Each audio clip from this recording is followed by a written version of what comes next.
Il mérite nos acclamations ce matin.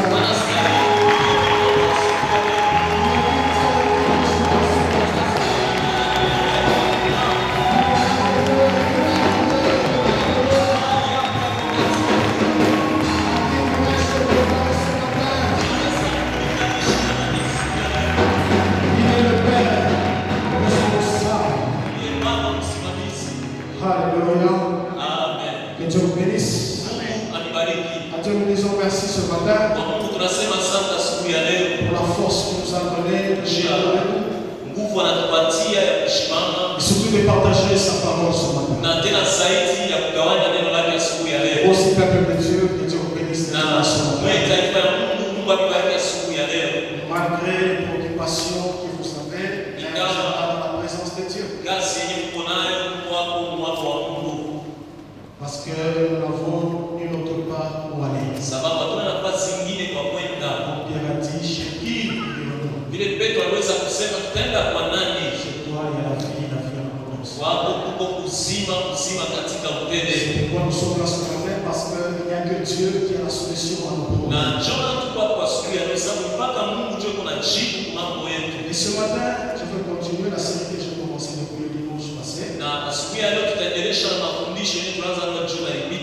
Je ne sais pas quand est-ce que Dieu va m'arrêter sur cet enseignement. Je crois que quand il va comprendre que le peuple de Dieu a compris qu'il ne faut pas regarder avec les yeux des hommes, mais de regarder avec les yeux de Dieu.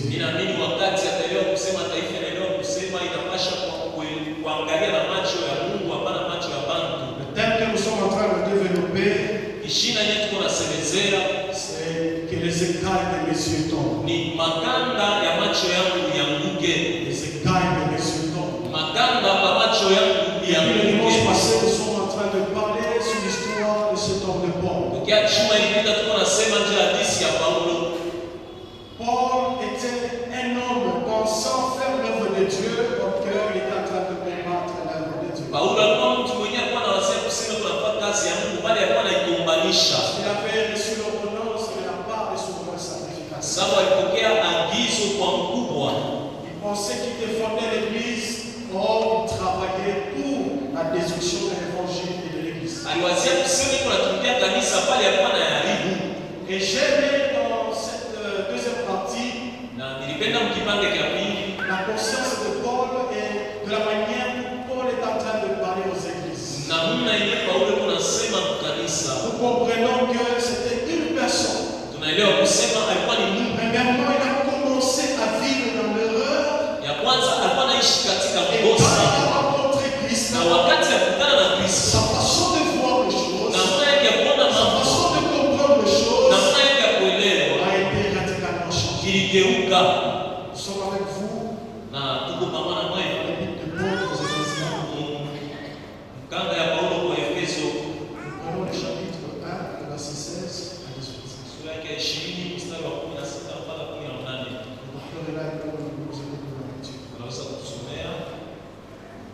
Éphésiens chapitre 1er, 16 à 18, nous lisons au nom de Jésus-Christ.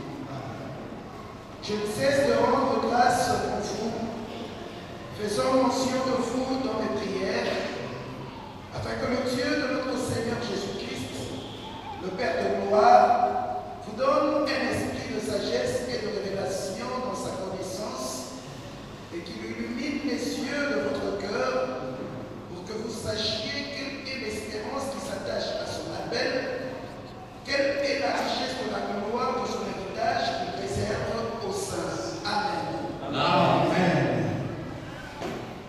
Paul est en train de dire l'église d'Éphèse. Moi je pense que si c'était une note circulaire, c'est que la note a circulé dans toutes les églises. Et quand vous remarquez la manière dont Paul est en train de parler, il a constaté premièrement, il a eu des nouvelles à cette église. Lui-même il commence à dire ceci. C'est pourquoi moi aussi j'ai entendu parler de vous. De votre foi au Seigneur.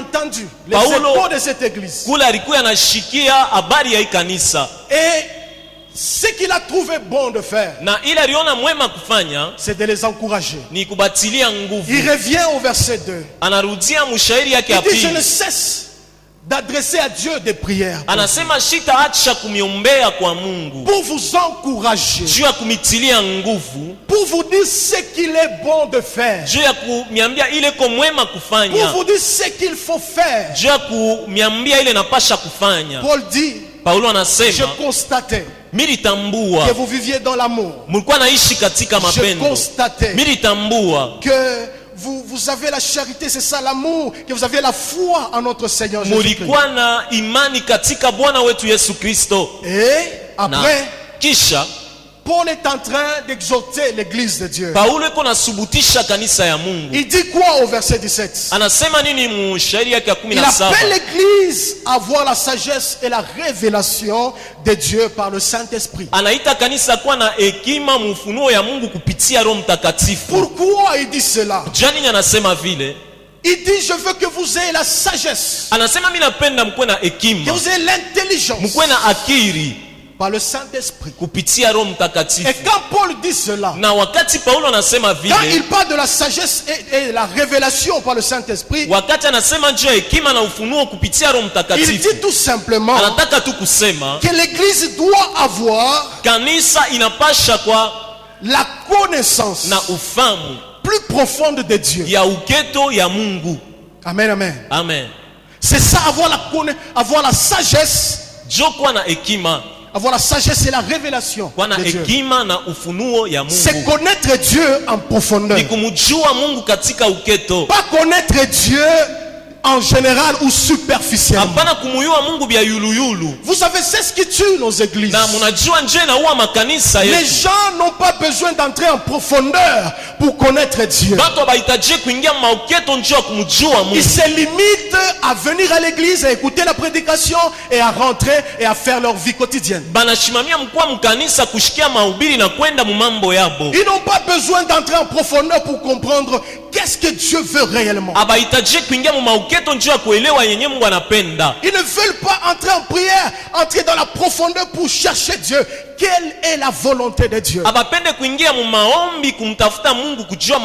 gens préfèrent vivre dans l'église avec la connaissance de Dieu générale.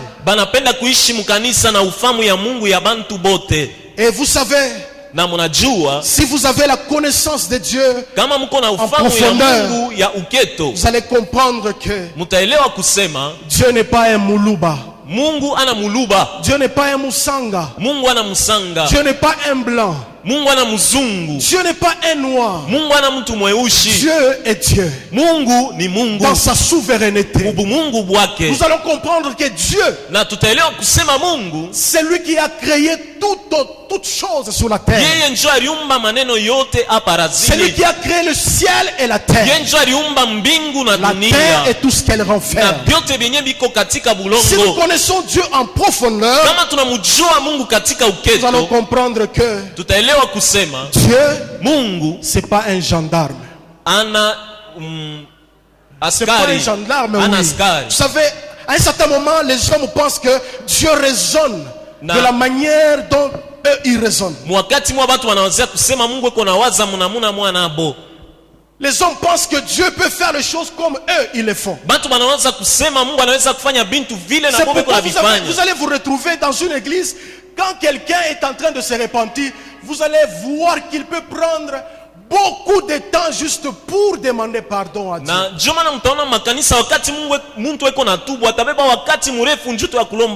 Pourquoi? Parce qu'il sait que c'est vrai, il a péché. Et il sait que Dieu ne peut pas me pardonner maintenant. Il faut prendre 2 heures du temps, 3 heures du temps, même une semaine en train de se repentir pour une fois fait. Pourquoi? nini? Parce que les hommes Sababu bantu pensent que Dieu c'est un gendarme. Quand tu pêches, il te prend, il te jette en prison. banawazia kusema Mungu ni askari, wakati unatenda zambi anakubamba na kutupa mgereza. Ils pensent que Dieu Banawazia kusema ne peut Mungu pas pardonner. ashiwezi kusamea. La Bible l'appelle, il est le miséricordieux. Biblia inamuita mwenye rehema. C'est un Dieu compatissant. Ni Mungu wa huruma, Il est rempli de bonté. anajazwa na wema. Alléluia. Amen. Chaque matin, Kila asubuhi sa bonté se renouvelle. wema yake natiliwa kipya, Ses compassions ne sont pas à leur terme. na huruma wake hawezi kumalizika. C'est ce que tu dois comprendre. Jele unapasha kuelewa, Comprendre que Dieu, elewa kusema Mungu c'est un Dieu amour. ni Mungu upendo, C'est un Dieu rempli de ni bonté. Mungu mwenye kujazwa na C'est wema, un Dieu rempli de pardon. ni Mungu mwenye kujazwa na huruma. Souvent, si nous n'arrivons pas à nous pardonner, Na mawakati ingine kama tufikie kujisamea, si nous n'arrivons pas à cautionner ce que le frère ou la sœur nous a fait, kama atufikie kuichikia kile ndugu wala dada alitutendea, c'est parce que nous n'avons pas encore rencontré le Dieu amour. ni juu hatuja kutana na Mungu upendo, Celui qui est rempli du pardon. mwenye anesha kujazwa na usamaha. Et au moment où tu vas le rencontrer, Na wakati ile utakutana tu naye vas comprendre utaelewa ce que Hébreux 11:6 nous dit. ile. Waebrania sura ya 11 mstari wa 6 natuambia, Il nous dit quoi? inatuambia nini? Hébreux 11:6. Waebrania sura ya 11 11:6 nous lisons. Or, sans la foi, il est impossible de lui être agréable. Car il faut que celui qui s'approche de Dieu croit que Dieu existe et qu'il est le rémunérateur de ceux qui le cherchent. Amen. Amen. Nous devons comprendre que tunapasha kuelewa kusema notre Dieu existe. Mungu wetu ekwako. Si nous ne comprenons pas que Dieu existe, Kama atuelewe kusema Mungu c'est ekwako, pourquoi nous pouvons nous retrouver dans sa présence en train de répéter les mêmes choses, en train de pleurer, parce que nous ne pensons pas que Dieu est capable de nous pardonner. ndio maana tunaweza kujikuta muwapo wake tunarudia paka pa mambo mwa sababu atuichike kusema anaweza kutusamea. La Bible dit Biblia nasema que ceux qui s'approchent de Dieu bale banamkaribia Mungu croient que Dieu existe baamini kusema Mungu ekwako, et qu'il est celui qui paye tout celui qui le cherche. na ni yeye nje kona ripa bote benye beko na Tu mtafuta. dois comprendre que quand tu viens à l'église, wakati unakuwa le kukanisa, Dieu pour qui tu es là, il existe. Mungu mwenyewe nakuia hapa ekwako. Ce n'est pas un Dieu qu'on raconte dans les histoires, c'est un Dieu réel. Haina Mungu wa hadisi, hapana, ni Mungu wa kweli, Et il est celui na ni ule qui paye eko na ripa tout celui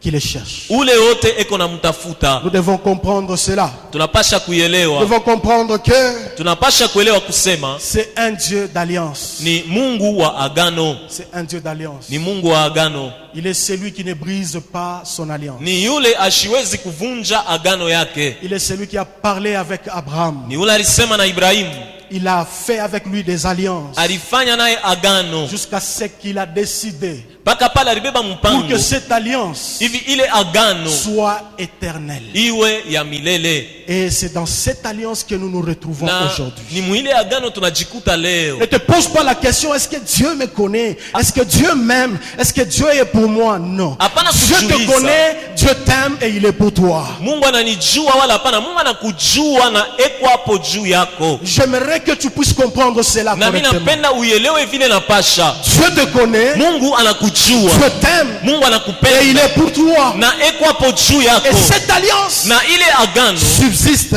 à jamais. iko hapo milele na milele. Alléluia. Amen. Vous savez, si vous n'avez pas la connaissance profonde de Dieu Na kama hamuna na ufamu ya Mungu ya et vous vous upeto, limitez juste dans sa connaissance générale, munashimamia tu pa ufamu ya bantu bote, vous êtes en danger. muko katika hatari, Vous vivez en danger. munaishi muhatari. Pourquoi? Juu ya nini? Parce que Sabu quand on n'a pas la foi en Dieu, wakati hatuna na imani ndani ya Mungu, quand on ne comprend pas que tout ce que nous pouvons faire, c'est Dieu qui a le dernier mot, wakati hatuelewe kusema yote ile tunaweza kufanya, Mungu ndio iko na neno ya mwisho, nous allons nous retrouver tutajikuta en train de faire certaines choses, tuko nafanya bintu, demandant, priant Dieu.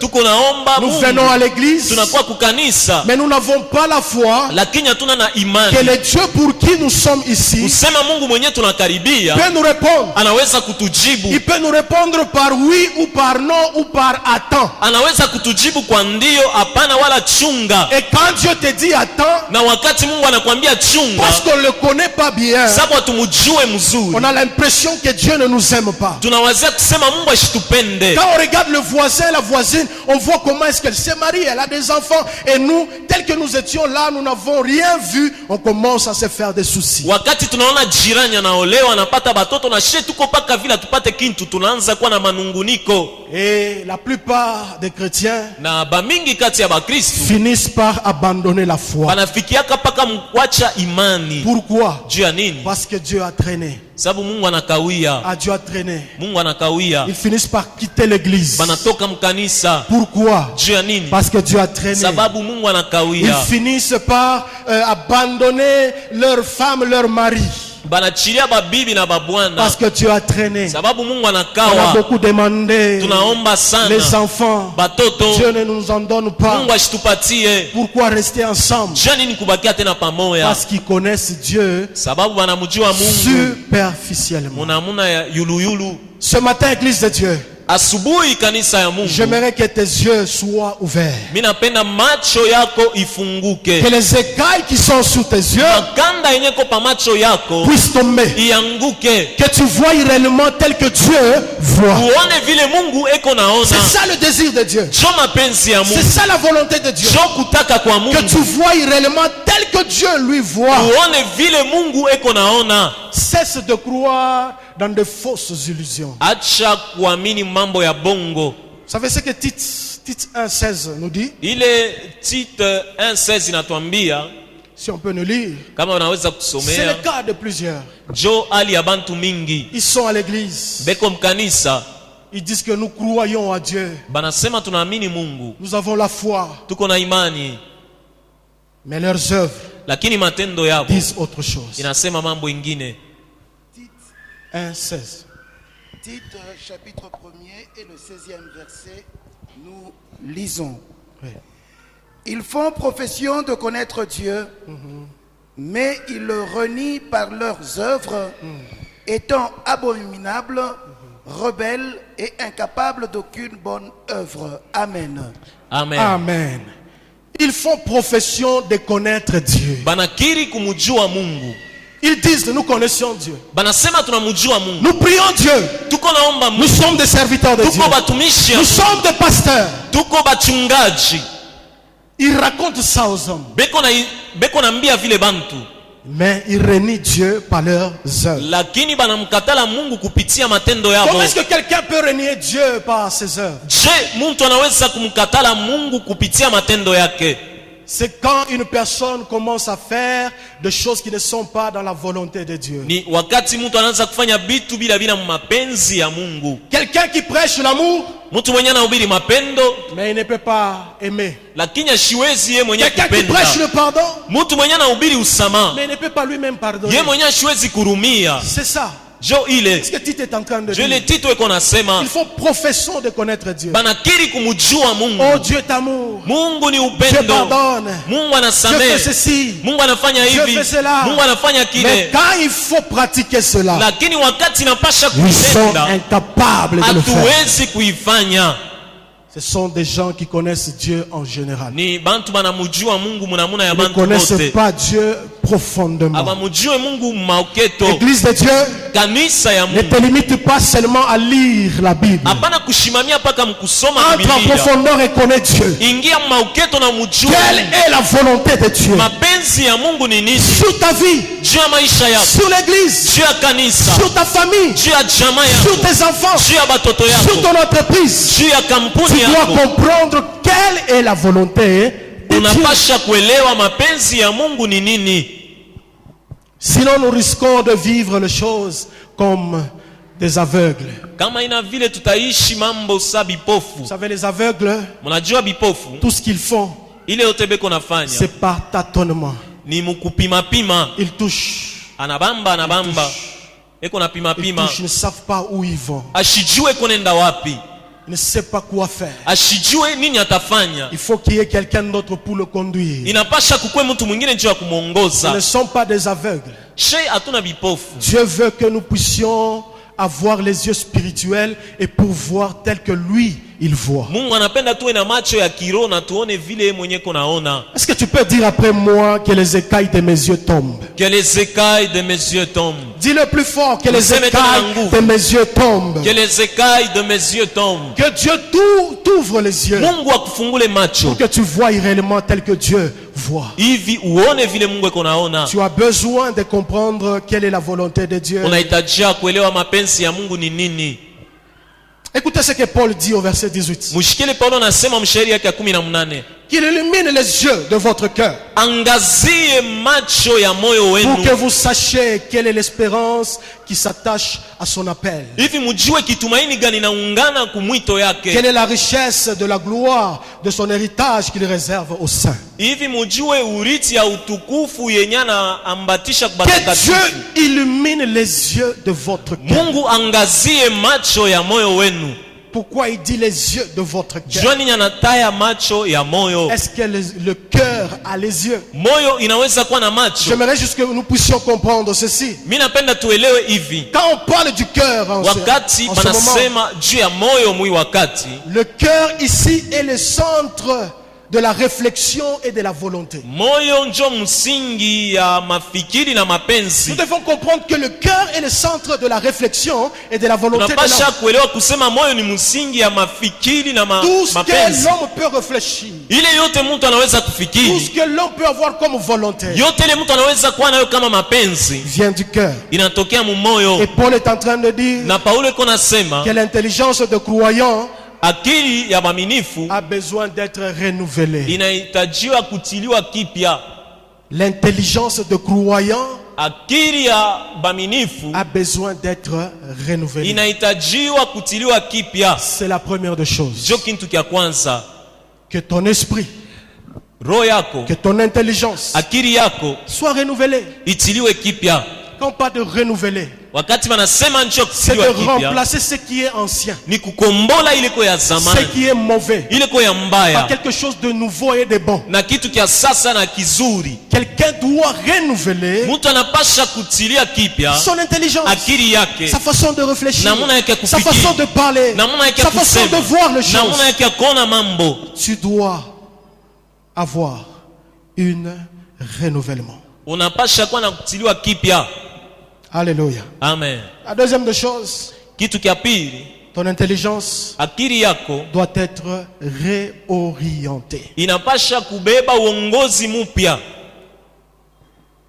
C'est tout ce que Paul dit quand il dit que Dieu illumine les yeux de vos cœurs. Jo yote ile Paulo anataka kusema wakati anasema Mungu angazie macho ya Que moyo Dieu wenu. renouvelle votre intelligence. Mungu atilie kipya akili Que yenu. votre intelligence soit réorientée. Akili yenu ipate uongozi Ça fait, il y a mpya. certaines personnes, leur esprit, leur cerveau, leur manière de penser, leur manière de voir est orientée dans une mauvaise direction. Mnajua watu wengine namna yao ya kufikiri na kuona mambo iko munjia mubaya. Et Dieu a besoin que l'église de Dieu, que les serviteurs de Dieu puissent avoir un esprit bien orienté. Na Mungu anapenda batumishi yake, kanisa yake iwe na akili yenye iko na uongozi bora. Comme je l'ai dit le Vile dimanche passé, nilisema juma ilipita, voir correctement. kuona vile napasha. Il ne faut pas voir dans tout ce que toi tu vois, tu ne vois que le mal. Mwile yote uko naona paka bubaya. S'il faut donner une opinion, s'il faut parler, tu ne dis que du mal.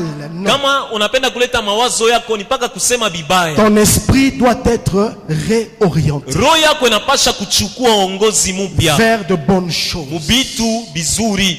Au reste, frère, Na kwenye nabakia banduku, que tout ce qui est bon, ile yote ko mwema, tout ce qui est agréable, yote tout ce napendeza, qui mérite l'approbation, yote inastahili tout ce kukubaliwa, qui est vertueux, yote iko ya mzuri, soit l'objet de vos pensées. iwe kishina kya mawazo yenu. C'est ce que la Bible nous dit. Jele Biblia Et inatuambia. maintenant, toi, quel est l'objet de tes pensées? Sasa we kishina ya mawazo yako ni nini? La troisième des choses, Kitu kya tatu, Dieu a besoin que ton esprit, que ton intelligence Mungu soit restructuré. Anapenda akili yako, roho yako ipangiwe mnamna ya Vous sasa. savez, quand on parle de la restructuration dans une entreprise, on voit des licenciements. Wakati banasema kupanga maneno mnamna ya sasa, tunaona bantu bengine banabatosha kazi. Oui, il y a des gens, quand on commence à restructurer les choses, on a besoin que quelqu'un bouge là-bas, que quelqu'un soit de ce côté. Wakati banaanza kutengeneza vitu banahitajia mwingine atoke huyu ende ngambo fulani. Toi aussi dans ton esprit, tu dois licencier certaines pensées. Na wewe mu mawazo yako unapasha kutosha mo bitu Pour bingine. dire que tu dois enlever certaines pensées qui ne sont pas correctes. Unapasha kutosha mawazo yenyewe ayeneye. Ta manière de voir les choses, Namuna yako kuona ta mambo. manière de comprendre les choses, Namuna yako ya que kuelewa. le Saint-Esprit Roho Mtakatifu t'aide à restructurer tes pensées. akusaidie upange mawazo yako mnamuna yenye kuenea. Que le Saint-Esprit Roho Mtakatifu t'aide à réorienter tes pensées. akusaidie ulete uongozi mpya kwa Que le mawazo yako. Saint-Esprit Roho Mtakatifu t'aide à renouveler tes pensées. akusaidie utilie kipya mawazo yako. Dieu nous demande, Mungu anatuomba au travers de Paul, kupitia Paulo d'avoir une juste compréhension des choses. tuwe na namna ya kuelewa maneno namna ya ubora. Une bonne chose, de bonnes choses, Vitu bizuri bien les comprendre. kubielewa Quand on te mzuri. présente une situation, Wakati banakonesha mambo tu peux bien comprendre cela. unaweza kuelewa mzuri. Tu peux trancher les choses dans la justice. Unaweza kukata mambo na uwaki. Avoir une juste compréhension des Kuwa choses. na kuelewa mzuri Et en particulier, na kwa namna ya upekee du plan de Dieu. ya matengenezo ya Quel est le Mungu. plan de Dieu Matengenezo ya Mungu ni nini pour ta vie? juu ya maisha yako? Quel est le plan de Dieu Matengenezo ya Mungu ni nini pour ta famille? juu ya jamaa yako? Quel est le plan de Dieu Matengenezo ya Mungu ni nini pour ton ministère? juu ya huduma wako? Que les écailles de tes yeux tombent. Makanda ya macho yangu Ne yanguke. fais pas les choses juste parce que tu n'as rien d'autre chose à faire. Hapana kufanya bintu juu una tuna mambo ingine ya kufanya. Fais les choses Fanya bintu parce que tu es appelé à faire ces choses-là. sababu unaitwa kubifanya Parce que tu as vile, reçu un appel. sababu ulipokea Ne mwito. fais pas les choses parce que, bon, maintenant il n'y a personne pour le faire. Je peux Hapana faire ça. kufanya bintu juu hakuna mtu mwingine wa kubifanya, bo nabifanya tu paka vile. Est-ce que tu peux dire encore que les écailles de mes yeux Unaweza tombent? tena kusema que les écailles de mes yeux tombent. Dieu a besoin que tu puisses voir tel que lui, il voit. Unahitajia kuona vile Mungu eko naona. Tu vois quoi Uko naona nini quand tu regardes ton frère? wakati unaangalia ndugu yako? Tu vois quoi Uko naona nini quand tu regardes ta sœur? wakati unaangalia dada yako? Quand tu regardes cette église, qu'est-ce que tu vois? Wakati unaangalia kanisa uko naona nini? Tu vois quoi? Uko naona nini?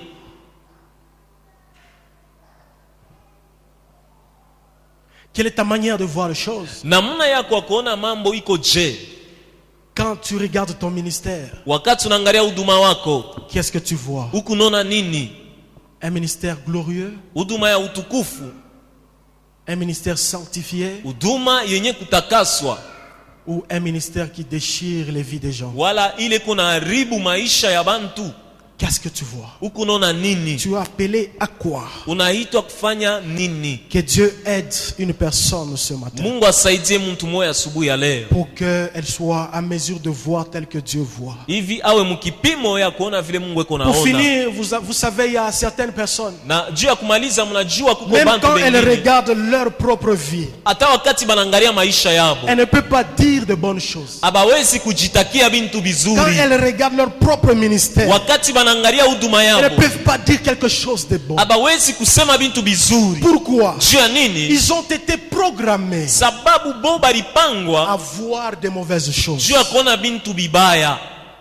Quand il grandissait, Wakati alikuwa nakomea, tout le temps ce qu'il entendait, kila muda ile alikuwa nashikia c'est que tu n'es rien, tu ne vas pas réussir. hauna kintu au Tu seras sitaweza, jamais marié. hautaolewa, Tu n'iras nulle part. hautenda fwashi. Et quand on te programme comme Na cela, wakati banakupanga tu vile, peux quitter ce milieu-là, unaweza kutoka mwile fwashi arriver dans un autre milieu, unaenda mfashi tu ingine, te retrouves avec ces mêmes données qu'on a mis en toi. unajikuta paka na ile mambo moya baliweka ndani yako. Tu ne peux rien faire. Hawezi kufanya Tu ne peux kintu, pas évoluer. hawezi Tu ne peux kuendelea, pas avancer. hawezi kwenda mbele. Tu ne peux pas te marier. hauwezi kuoa wala Tu n'as kuolewa, pas de valeur. hauna na bei. Mais laisse-moi te dire ce matin. Lakini acha nikwambia asubuhi ya leo, Quand Dieu t'a créé, wakati Mungu alikuumba, il a dit de bonnes choses sur ta vie. alisema vitu vizuri juu ya Quand Dieu maisha t'a amené yako. sur cette terre, Wakati Mungu alikuleta hapa pa quand Dieu dunia, t'a amené dans cette famille-là, wakati Mungu alikupeleka mwile jamaa, il a un plan merveilleux pour ta vie. eko na matengenezo ya ajabu Que juu ya maisha personne yako. ne te dise le contraire. Mtu hata mmoja asikwambie mambo ingine, Tu n'es rien, tu ne vas pas réussir. hauna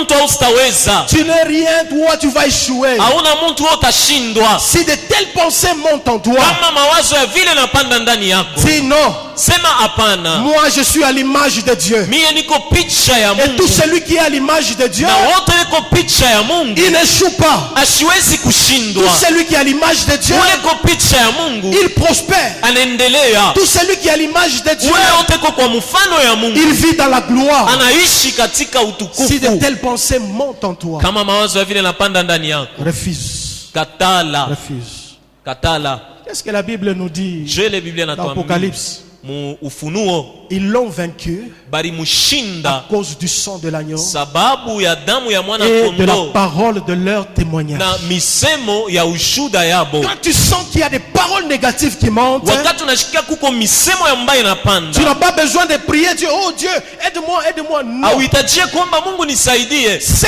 qu'il faut faire, Ile napasha kufanya il faut déclarer sur ta vie. kiri njuu ya maisha yako. Jamais moi je ne suis pas créé pour l'échec. Kamwe miishi kuumbiwe njuu ya C'est kushindwa. comme ça que tu peux vaincre l'ennemi. Jo vile unaweza kumshinda adui. Si tu fuis, tu te caches et tu pleures, Kama unakimbia unafuchama na unaanza kulia, sache qu'après tes pleurs, l'ennemi reviendra. juu ya kusema kisha kulia kwako adui Pour te redire les atarudia, mêmes choses. juu ya kukwambia paka mambo moya, Tu ne réussiras jamais. haustaweza, Tu ne vas pas prospérer. hautaendelea. Mais quand tu entends de telles choses Na wakati unashikia misemo ya venant du vile, diable, ya kutokea kwa venant shetani, des hommes, ya kutokea kwa bandi, j'aimerais que tu puisses répliquer mimi napenda na wewe ujibu par les promesses de Dieu. kupitia maadi ya Tu Mungu. dois savoir que toi, tel que tu es là, tu as des promesses de Dieu en toi. Unapasha kujua vile uko pale uko na maadi ya Mungu. Que personne ne te fasse croire à autre chose. Hata mtu mmoja asikuaminishe kwa mambo Oh, tu ingine. n'es rien. Hauna kintu, Oh, tu ne peux pas faire quelque chose. hawezi kufanya Oh, kintu, tu n'iras loin avec ton commerce ou ton business. hawezi kwenda mbali na hii kazi Que yako. personne ne te fasse croire autre chose que ce que Dieu a mis en toi. Mtu hata moya ashikulande. Amen, amen. Amen. Tu es un appelé de Dieu. Uko mteule wa Mungu. Dieu te connaît tel que tu Mungu es. anakujua vile uko pale. Tu n'as pas besoin que tout le monde applaudisse pour que tu te sentes à l'aise. Auhitajie bantu bote bakupike mikono juu jione na Tu furaha. n'as pas besoin que tout le monde fasse des you-you pour que tu te sentes établi. Auhitajie bantu bote bapike bikelekele njone kusema nenea. Les hommes, Bantu ils vont t'aimer. batakupenda, Mais leur amour lakini mapendo yabo est trop limité. iko na mipaka. Les hommes peuvent t'acclamer aujourd'hui. Bantu banaweza kuchapia mikono Et leo, demain, lakini kesho ils vont huer sur toi. batakuzomea. Écoutez, même le Fils de Dieu, Shiki hata mwana wa Mungu personne ne l'a accepté. hakuna mtu Il alimwichika. a travaillé faisant des miracles en Israël. Même les siens ne l'ont pas accepté. Alifanya miujiza na maishara Mwisraeli, hata mbingu banduku yake À combien plus bakumwichikia. forte raison toi qui es là, Na je mara ngapi we mwenyewe avec kwako tes défauts, na maukosefu avec yako tes qualités, qui va t'accepter? na ubora yenyewe kuona nani À atakuichika. un certain moment, Wakati moya il faut faire semblant à toutes ces choses. inapasha kuangalia Mungu. Si on connaît son appel, Kama unajua mwito wako, si on connaît à quoi Dieu nous a prédestinés, kama tunajua nini Mungu on n'a alitutayarishia, pas besoin de s'agiter. Oh, ils ont dit. Oh, ils ont fait. Oh, ils ont dit. Oh, ils ont fait. Oh, elle a dit. Oh, elle a fait. Oh, elle m'a regardé. alinyangalia. Même si elle te regarde avec dédain, Hata kama nakuangalia na macho mbaya, sache que Dieu jua kusema te Mungu regarde avec des yeux doux et eko na pleins kuangalia d'amour. na macho yenye kujaa na Te mapendo. regarde, j'aime mon fils. Anasema mimi nampenda J'aime mwanangu, ma fille. mimi nampenda binti Même si tu wangu. es tombé dans le péché Hata kama unaanguka katika et les zambi, gens te fuient, disent, ah, bantu c'est quoi ça? bakukimbie, Dieu, lui, Mungu yeye il a compassion pour toi. eko na huruma Il juu cherche yako. par tous les moyens comment te retirer de Eko là. na tafuta namuna yote C'est ça, Dieu.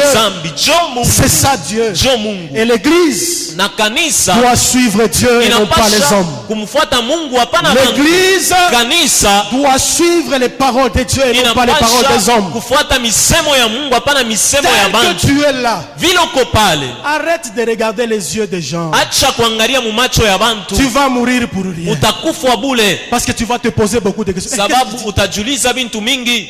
Est-ce qu'il est d'accord avec moi ou pas? Ananichikia wala hapana? Est-ce qu'il m'aime ou pas? Ananipenda wala hapana? Ce n'est pas ça qui est important. Aina njo ileko ya mafaa. Ce qui est important, c'est de regarder dans les yeux de Dieu. Ya mafaa ni kuangalia mu macho ya Mungu. Si tu permets à un homme, à une femme de te regarder, te juger, tu seras déçu. Kama unaruhusu mwanadamu akuangalie na alete hukumu juu ya maisha yako, utafadhaika Les yeux bure. des gens, des hommes sont caractérisés par l'imperfection. Macho ya bantu iko naona paka na Ils maukosefu. ont été programmés pour voir le mal. Ilipangwa juu ya kuona bubaya. Ils ont été programmés pour voir l'échec. Ilipangwa juu ya kuona kushindwa. Je veux faire un tel commerce. Est-ce que vraiment tu es sûr? Il y a telle personne qui a fait ça, il a échoué. Hein? Nilipenda kufanya biashara fulani. Unaweza tu. Kuku mtu fulani alibifanya na Je shindwa. pense commencer telle chose. Mais je ne crois pas. Mina wazia kufanya kitu fulani. Tout ce Lakini qu'il peut te donner, mishiwazi. tout ce qu'il peut te donner, Yote la naweza kupatia. rien que de mauvaises nouvelles. Ni paka habari mubaya. Des exemples de ceux-là qui ont échoué. Paka mifano ya bale bantu Il ne peut pas balishindwa. te donner l'exemple de celui-là qui a réussi. Ashiwezi kupatia mfano ya ule aliweza. Pourquoi? Juu ya nini? Parce que l'homme Sababu a été Mungu programmé pour voir de mauvaises choses. alitayarishwa juu ya kuona paka bintu Il n'y a bibaya. que la rencontre avec Christ qui change les choses. Ni paka makutano na Mungu njo nageuza Écoute, bintu vyote. si tu n'as pas encore rencontré Christ dans ta vie, Kama haujakutana na Kristo mu maisha yako, tu verras toujours les choses de travers. utaona bintu paka ngambo mbaya. Quand les gens voient rouge, toi tu vois bleu. Wakati batu banaona rouge, wanaona Au bleu. moment ils voient bleu, toi tu vois noir. Kama banaona bleu, wanaona noir. Pourquoi? Juu ya nini? Parce que Christ Sababu Kristo n'a pas encore fait tomber les écailles qui sont sur tes yeux. ashiangusha makanda yenye ko pa macho yako. Ces jours-là, Paul, Ile shiku Paulo, quand Ananias l'a imposé les mains, wakati Anania alimwekea les mikono, écailles sont tombées de ses yeux. makanda ilianguka pa macho Quand Paul yake. a ouvert ses yeux, Wakati Paulo anafungula macho, il a vu réellement ce qu'il devrait voir. anaona kweli ile ilipasha Il aone a tokea compris zamani. que Alielewa la mission de Dieu, kazi ya Mungu c'est de propager l'évangile. ni ya kupeleka injili, C'est d'aller de faire de toutes les nations les disciples. ni kwenda kufanya mataifa yote kwa Et banafunzi, non pas de détruire l'église et non pas de détruire na l'évangile. hapana kuharibu wala kuharibisha kanisa au injili. Dieu a besoin que tu puisses voir de cette façon. Mungu anapenda uone mwile namuna, Pas en train de garder, de se battre pour les titres. Non, hapana non, non. kukombanishana njoo kupata cheo. Nous voulons être des leaders de principe. Tunapenda kwa waongozi benye beko na makanuni, Les gens qui savent défendre la vision. bantu benye banajua kukombania Qui savent onyo, défendre la mission. banajua kukombania Un kazi. leader sans principe, Na mwongozi bila il kanuni est celui qui se bat pour son poste, ni ule eko na kombana njuu ya cheu pour ses yake, intérêts. juu ya mafaida On veut yake. m'arracher. Banapenda Non, kuninyanganya. non, ce n'est pas ça. Aina Dieu nous a ile appelés Mungu anatuita à défendre l'évangile, kukombania injili, pas nos intérêts. hapana mafaida yetu, Pas nos intérêts. hapana mafaida yetu. Qu'est-ce que tu vois? Uko naona nini? Qu'est-ce que tu vois? Uko naona nini? Dieu t'aime Mungu anakupenda et il a un plan merveilleux pour toi. na eko na matengenezo bora juu Quel yako. que soit ce que tu vis, Ingawa hilo uko naishi, ce matin, j'aimerais te rassurer que Dieu asubuhi ya t'aime. leo mimi nakuhakikishia Mungu anakupenda. J'aimerais que tes yeux puissent s'ouvrir pour voir l'amour de Dieu. dans ta Macho vie. yako ifunguke na ione mapendo ya Mungu juu ya maisha yako. Vois l'amour de Dieu dans ta vie. Ona mapendo ya Mungu mu maisha Vois le yako. pardon de Dieu dans ta vie. Ona huruma wa Mungu mu maisha Vois la yako. gloire de Dieu dans ta vie. Ona utukufu wa Mungu mu Vois le maisha yako. succès de Dieu dans ta Ona vie. kufaulu kwa Mungu mu maisha yako. Ne te tourmente pas. Hapana kuhangaika. Est-ce que quelqu'un peut encore répéter que les écailles de mes yeux tombent? Que les écailles de mes yeux tombent. Que Dieu bénisse sa parole. Mungu abariki neno lake.